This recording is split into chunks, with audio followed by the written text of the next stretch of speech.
jindy.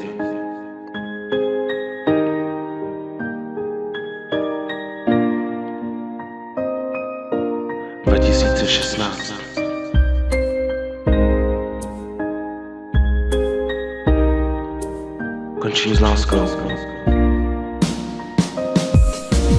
Každá bolest je až moc, pokaždý, když konec vztahu je, bolí tě to nesmírně a cenu asi nemá milovat nikoho. A tak tady píšu tyhle řádky lásky o tom, jak milovat už nechci, jak mě to nebaví milovat. Nezbývá mi víc než repovat a přátelé svoje nestratím kvůli obyčejné lásce, co za to nestojí. Někdy mě to až moc bolí, někdy skoro vůbec připadám si jak vyplavený delfín samec, co nadechnout se nemůže, nikdo mu nepomůže, protože v téhle době každý je svině, láska ta největší. Všichni dobře víme, radě stopím se ve svý vině zas zamilovat se. Odpuste mi prosím všichni, co mě mají aspoň trochu rádi. Já musím hojit na duši rány, i když v hlavě mám dva pány. Ten zlý, co tvrdí, že láska nemá cenu, vyhrává. Já mu pomohu ovládnout si ty mé, tak to prostě je a jiné to už nebude. Tak si zvykejte, dobře jsem tu, ještě pokoj mi dejte, nechci dát playback,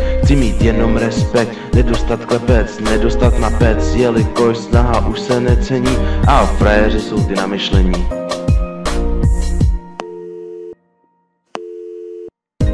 Já ego v nebi nemám, láska je tak dobrá, když za ní je tak vysoká cena. Když mi říká, že láska je krásná, ale já nemyslím si to. Každá bolest je až moc, pokaždý, když konec vztahu je, bolí tě to nesmírně a cenu nemá asi milovat nikoho. Jen lásku už nechci, sakra, konec četu, napište zprávu, ahoj.